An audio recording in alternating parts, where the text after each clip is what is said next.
This is the Real Estate Investing Abundance Podcast. I'm your host, Dr. Allen. I know you're excited to get into today's show, but I have a very exciting announcement to share with you before moving to the show. We've just launched a complimentary and comprehensive webinar that, among other things, shows you how to legally use passive real estate investing to reduce your taxes, recession-proof your nest egg, and take the sting out of inflation. If you are curious to learn more, go to stevetalker.com/webinar.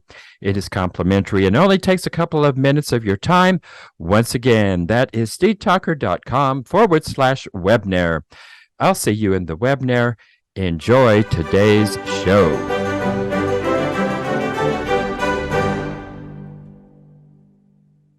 Hello, enlightened investors. Welcome back to Real Estate Investing Abundance.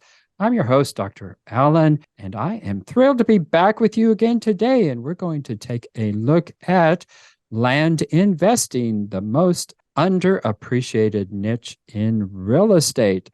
We have with us an expert who has been working in this field, and his name is Dan Haberkost. And by his mid-20s, he had managed to build himself an impressive land and development business and rental portfolio that allows him the freedom to live and to work where he wants to. And we're going to find out a whole lot about Dan today and how he managed to do that. So Dan, take us into the show and share a memorable experience that helped you to be who you are today. Awesome. Well, hey, thanks for the intro and thanks for having me, Alan. But the first memory that comes to mind is from a very, very early childhood. And I think it explains a lot of what I've done in business. And I was at the store with my mother and we're checking out. I was probably 6 or 7 years old. And I remember looking at a Sprite. As a kid, I loved pop. And pop is how you know I'm from Ohio, from the Midwest, because I use that word. But I asked, I'll never forget this. I asked her, Mom, can I have that? And she goes, well, sure. If you have the money. I didn't have the money. So, oh no, then you can't have it. And that was that. That was established from a very early age that beyond the basics, if there's anything I wanted, I had to go and get it myself. And so that has really stuck with me. I will remember that for the rest of my life. Good lesson at an early age there. Mm-hmm. Well, Dan, just take us through your real estate journey just a tad bit here and give us a little bit of background as to how it is you got started and when it is that you got started. Sure. So from Ohio, as I mentioned, and as a teenager, I managed a farm and also the owner's portfolio of rental properties. And so at 16 years old, I was doing that while he was spending most of the year in Aruba, which I think in hindsight, he got a good deal there. And that was my very first experience with real estate, somebody else's, not my own. And did that through high school. And then in college, worked full-time, went to school full-time.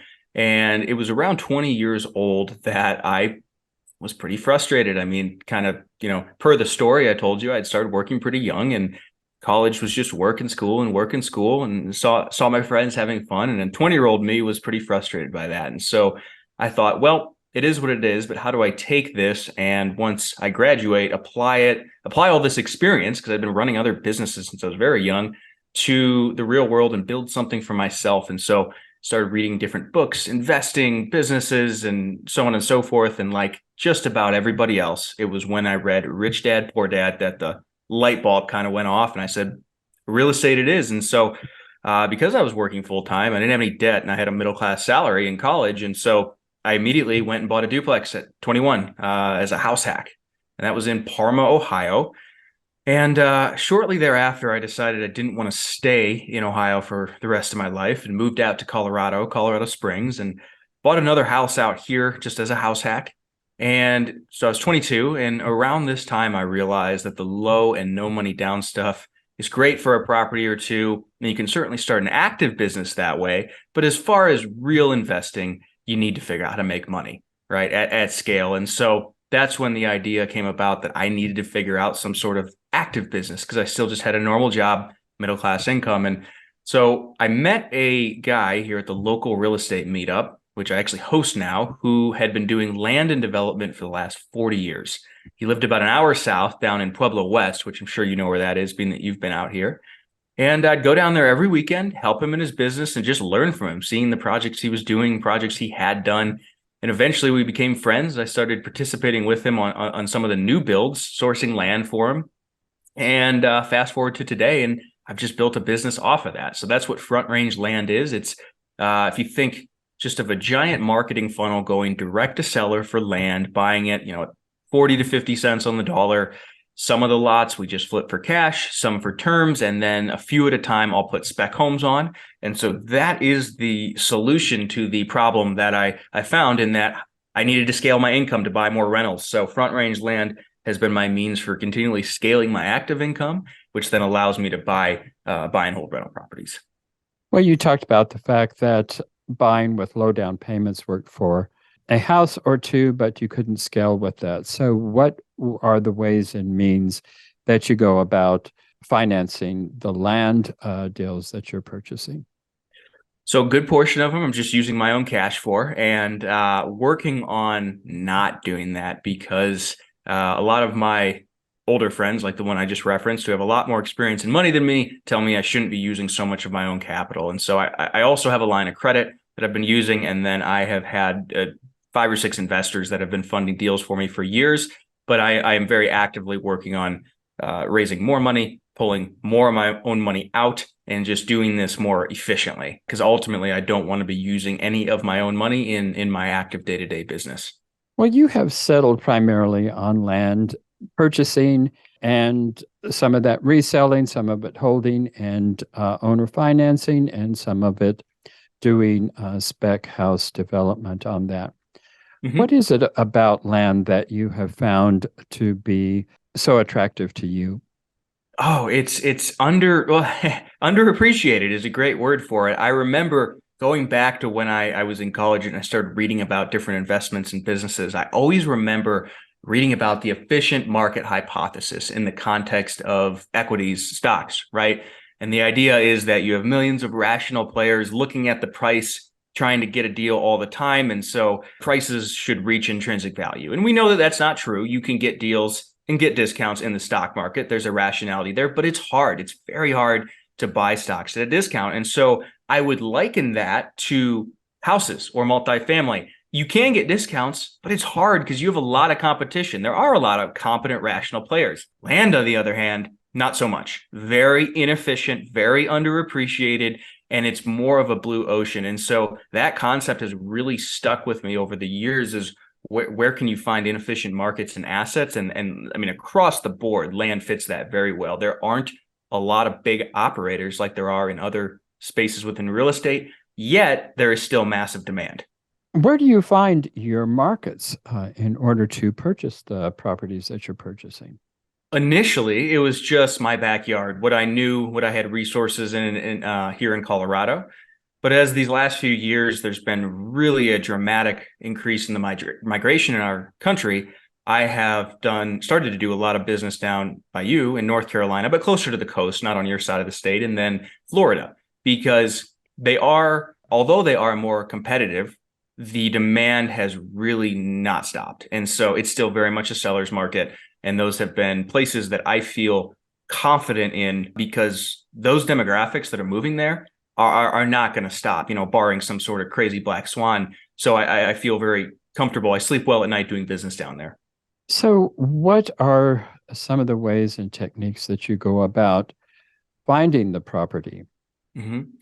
So on the data pull side, just PropStream. As far as if you're talking about identifying markets, I think an important distinction I need to make for your listeners is I go after infill land. And the assumption there is that entitlements are in place, utilities are in place, and you don't have to do any horizontal development to the land. It is, for all intents and purposes, shovel ready. And so that's really, really important to note, because totally different business model if you're going after, say farms or ranches, doing the subdividing, bringing in entitlements and utilities. That is labor intensive, time intensive, capital intensive, and a lot of headache. You can make a lot of money. I have friends doing it. It's just a whole different business model. So I have not touched any of that. I've focused on infill. And so because of that, I look around the areas that are growing, generally speaking, second or third level markets outside of the major metros, where there's just a lot of volume of new construction homes and land that's selling. And so if there's new construction homes, that means there are builders that need lots to put those homes on. And so it's really quite simple. I like to look at, in the last 30 or 60 days, how many lots came on market versus how many sold. I prefer to be in places where at least as many that are coming on market are selling, or even more. And many of the markets in Florida and North Carolina are that way. And so that's really all I do with identifying markets. It's more of an art than a science. I have my guys call local realtors, get a feel for what they're seeing. Is it slowing? Is it increasing? It's always useful to talk to someone on the ground who's competent, who's selling a lot of land, which you can find quickly on Zillow. But it really is that simple. It's not a complex business by any means. Well, interesting. Well, what are the biggest obstacles or the biggest mistakes that you see other investors who first go into the land investment field? What are they doing wrong? Ooh, yeah. Couple things right off the bat. Number one, they don't establish their avatar that they're marketing to. And so often people come from housing or multifamily into land, and they just assume that the seller who sells at a discount is the same avatar that did in housing and multifamily. And that is absolutely not the case. There might be more similarities in multifamily, but the person that most often sells land at a discount is absolutely not distressed. They don't want, or they don't care about quick. All they want are legitimacy, trustworthy, right? They just want to know that you're going to close. Because if you think about it, it's most often an older person that bought the land a decade plus ago. They bought it at pennies on the dollar, especially in these growing areas like Florida, where land has gone up by, several orders of magnitude in some markets. And they were going to go there and build, but something got in the way. Life changed. And so it's just a sunk cost in their mind. And if you give them a decent price and make it easy, they're happy to sell because they're not distressed. They have plenty of money. They just want ease, convenience, and legitimacy. And so what the point I'm making is, when people are talking about fast cash and that sort of thing on their mailers or cold calls, that's not really aligned with the avatar that sells. And we have our marketing pieces, because most of our deals come via mail, very aligned to the avatar. So it says in big, bold letters, tired of fake offers, we send proof of funds. We use a title company handling escrow and removing all worry for either party, because that hits on their concerns and pain points. Legitimacy is really it, especially if you're dealing with older people. They tend to be the ones that are most often the targets of scams. And so they're more sensitive to it. So that's the first one. The second thing I wanted to say is, to our earlier conversation about the type of land I go after, people don't take the time to learn about the different niches within land. They send just massive mailers across entire counties, which to me is just ridiculous, especially if you're new. And you could end up with leads on infill lots, and then farm, and then you could get recreational land. I mean, these are just totally different assets. So you need to identify one, maybe two, and target that, and make sure you know what you're talking about. Because again, this has been an advantage for us, especially on the sell side. If you're buying infill lots, you need to know what your end user is going to want. Does it have water and sewer lines? Are there issues with soil quality in that market? There's just all kinds of different nuances from market to market, but you need to know that to properly do your due diligence. And people get themselves in trouble all the time by not really knowing anything about the product they're buying. And then, oh, well, this one is in a market that it's all septic and it doesn't perk, and they don't even know what that means, and they just bought a worthless lot, or, something like that. So those are the two main things: not really identifying their avatar, and then not having a clue about the product they're going after. Enlightened investors, if you haven't done so already, be sure and click that like button, and also click that share so others can take advantage of the content. And finally, be sure to subscribe so you don't miss a single one of our upcoming episodes. Tell us about the negotiation process in terms of land purchasing. Oh, this is fun to talk about. So with land, thinking back to the avatar we described, I drive this in my guys' heads all the time. There are plenty of people that should just go sell at retail, and that's fine. We will give them our realtor's number. That is totally fine. And so what you're really doing is you're sifting and looking for that person that is your seller, is your avatar. And so one of the big things, I was just talking to one of my guys, John, about this. You confidently state your value proposition, and then that's that. If you want it, great. No worries if not. And so just being firm and very clear and very confident when making your offer is so important. So just to kind of role play for a second, that if I was talking to you, Alan, I'd done my due diligence and I was making an offer. Alan, just to reiterate, we'll pay all closing costs. We'll close this 2 to 3 weeks. We'll send you our title company's information. So, of course, you can speak with them and make sure everything's legitimate and they can explain the process. We'll send you the proof of funds and our frequently asked question sheet so you understand the whole process. And we can pay $10,000 plus closing costs. That's that. Nothing else to say. You sit and you wait for their response. And then no worries. If that doesn't work for you, it's amazing how often they'll say no and then they'll come back, or they'll come back with just a slightly higher offer. One more comment on that. One of my favorite methods, and this has gotten us deals many times, is the takeaway, as I call it. If somebody really wants an offer and they clearly don't just want to go sell on market, we get this all the time where, oh, it sounds, Alan, it sounds like we're not on the same page as far as price. Happy to send you a realtor. But then they still insist. That is really powerful right there. That is a form of the takeaway where I just told, no, go sell on market. We're not on the same page. And then you tell me, yeah, no, make me an offer. You just gave me a permission to make the offer, even though it's lower. And if it's way off, I'll have my guys push even harder. Well, Alan, we're investors. We're not looking to pay retail. I don't want to offend you. We can just part as friends. And then again, no, what can you pay? They just gave you permission twice. That's really powerful. And a lot of times that'll get us a deal that we wouldn't have gotten otherwise, or maybe it doesn't go through, but it avoided a confrontation, right? Because they just told you twice, go ahead and make the offer, even though it's clearly much lower, and it shifts the power dynamic. And then many times we'll get, just like in the last scenario where they say no, but they're not upset and they're still a good rapport.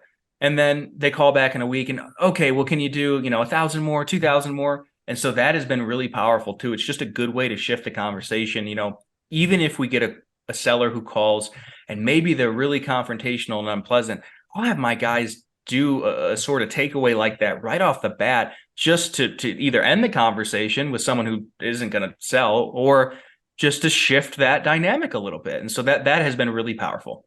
Yeah, it's amazing how win-win situations are so powerful. Yep. And yet we often think of real estate as being such a cutthroat business, and always somebody has to be a loser. Yeah. Can I comment one more thing on that? One of the best deals we got this year was an old developer. He had owned dozens of lots in North Carolina, actually, and he'd built on most of them, sold them off, and he had a couple left, and he bought them at nothing compared to what they're worth now. And in the email where he accepted our offer, he goes, as much as it would be nice to sell these at retail, I'd rather not take the time and effort to list them, and I'm happy to just sell for convenience. And that was so satisfying. He knew exactly what they're worth. He's very sophisticated. I mean, from all intents and purposes, I believe he's pretty wealthy, but it was just easier. And his time was more important than his money. And that illustrated, especially to my acquisition guys, I shared that with both of them, who we're looking for. And there doesn't have to be deception or anything like that. It tends to be the sophisticated person that's just done and just wants to get rid of them, that sells at a discount, at least in the context of the land we're going after. Well, certainly in his particular situation, he knew the value of time and effort and labor. Yep. And he realized that if he sold it to you, you could put your time, effort, and labor into that rather than him having to do that. Exactly. So, yeah. So you can see the win-win situation there for everybody in that situation.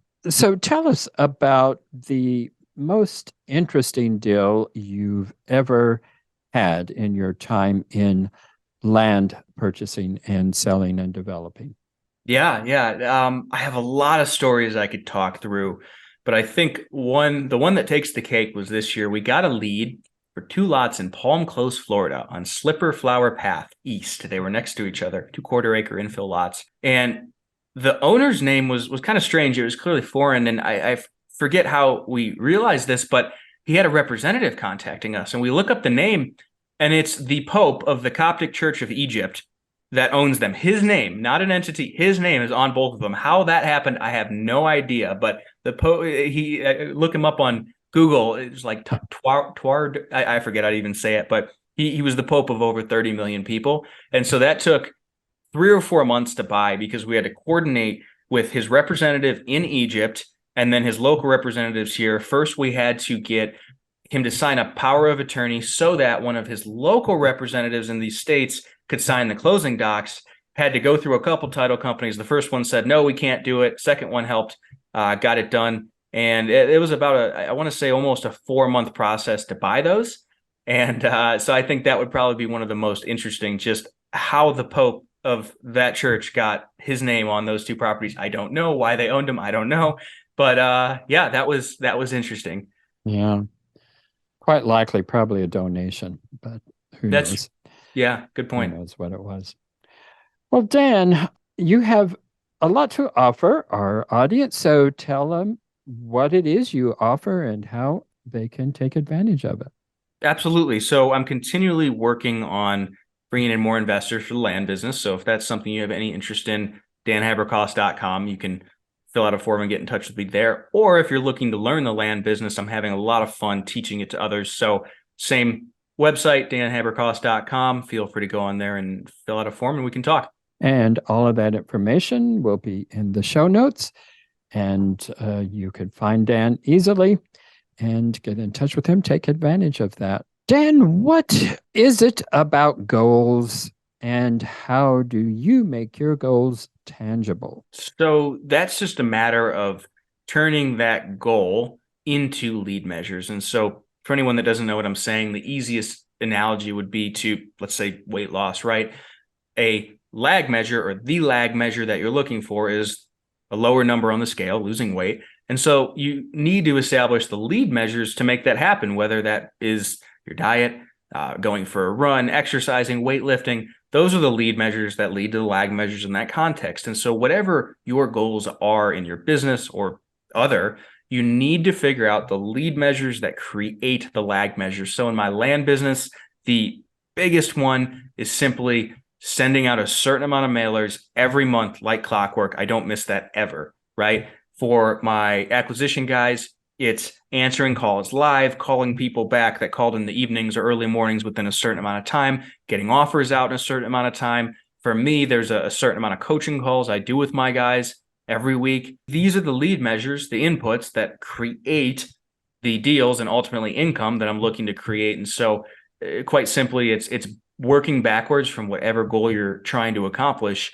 and executing those lead measures relentlessly and focusing on that as opposed to the lag measure. Because if you're doing something that isn't new, any business that you can go and listen to podcasts and watch videos and figure out what inputs get you the outputs you want, then there's no ambiguity here. It's a matter of, okay, if for a year or whatever the time period is to get a regression to the mean, I execute relentlessly on the lead measures that get me the result, I will get the result. And you have to do it consistently over the long term. This is so important. Think about it for anyone that is at all a statistics nerd. You don't get a regression to the mean. You don't get averages unless you have a big enough sample size. So you have to execute the lead measure consistently over long periods of time to get the result you want. And so that's the biggest thing. I try and focus entirely on just hitting my lead measures, and then I don't have to worry about the goals coming to fruition. They will. Well, good advice there. You keep mentioning the term your guys. What are your guys? Are they virtual assistants or what? They're both here in Colorado. One's down in Durango, one's up in Denver, and they handle acquisitions. So I haven't talked to sellers myself in a couple years, but they take all the inbound leads, negotiate them, get them to the finish line, transaction coordination, everything. So they're really salespeople is what they're doing. Are they partners or are they on commission or how are you working that?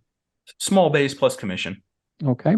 Well, tell us, what is your most recent project? Well, there's always dozens of land deals being bought and sold, but probably one of the ones I would mention, I have two spec houses just coming to completion, and the timing worked out pretty well where it's the best time of year to sell. So they both went under contract to sell last week. I've had issues with my contractor. And so actually tonight, meeting with a friend who has a couple in-house construction crews, and I'm working to continue the building of spec houses, but more efficiently, quickly, and ultimately for less cost, because there is absolutely still a need for more units. I'll tell you, inventory is shrinking again quickly here. It's crazy. And so that's a project I'm working on, making more systemized and efficient, so I can keep pumping out a couple spec houses on a time when we get prime lots, because it works when done right. It's such a simple system. You know, the older friend I told you about right at the beginning of the show, the first thing he told me goes, Dan, building houses is child's play. And that was a very intimidating statement at the time, but 5 years later, he's right. It's very simple and it can be very profitable when set up correctly. Well, Dan, what has been your biggest challenge and how'd you come through that? And what did you learn from that? The first thing that comes to mind is probably just extreme scarcity around spending money and not being able to differentiate in my head costs versus investments. And so I definitely cut myself short for years by being way too frugal on marketing and good employees. And so that's probably one of the biggest lessons I've learned, or mistakes I made, is I was scared to continually spend money on marketing and to spend more money on marketing when it was working. And I've really shot myself in the foot there, but you live and you learn. And so that's one of the biggest things, guys, to my earlier rant on lead measures, whatever business you're in, you have to be consistent with your marketing. I send out 10,000 mailers a month, no matter what, whether I feel like we have too many deals, no matter what. And so that has probably been one of my biggest mental hurdles to get over, and I'm getting better there. I'm certainly not where I need to be, but working on it. That is always a challenge. I mean, we all know the importance of marketing, but it's a challenge to put those dollars into marketing because you don't see any immediate return. You never do. You're always going to have to be patient with marketing. So Yep. It's a challenge for all of us. Dan, it's been wonderful having you today. Very enjoyable conversation. Thanks for being with us. Yeah, thanks, Alan. Appreciate it. Enlightened investors, wait, don't go just yet. I just want to remind you about our recently launched webinar that you will not want to miss. If you're at all curious and would like to learn more about how real estate investing can diversify your investment portfolio, alleviate the anxiety associated with Wall Street swings, leverage your 401ks and IRAs to substantially increase the return on your investment, and do all of this with turnkey, hands-off, passive real estate investments, then you'll want to immediately go to stevetalker.com/webinar. In the webinar, we'll also address the common dubious investment schemes that you want to avoid. To access the webinar, go to stevetalker.com/webinar. I look forward to seeing you in the webinar. Thank you for tuning in to Real Estate Investing Abundance, brought to you by Steve Talker Capital, a company working for passionate professionals like you to develop financial independence built on solid, passive real estate investments.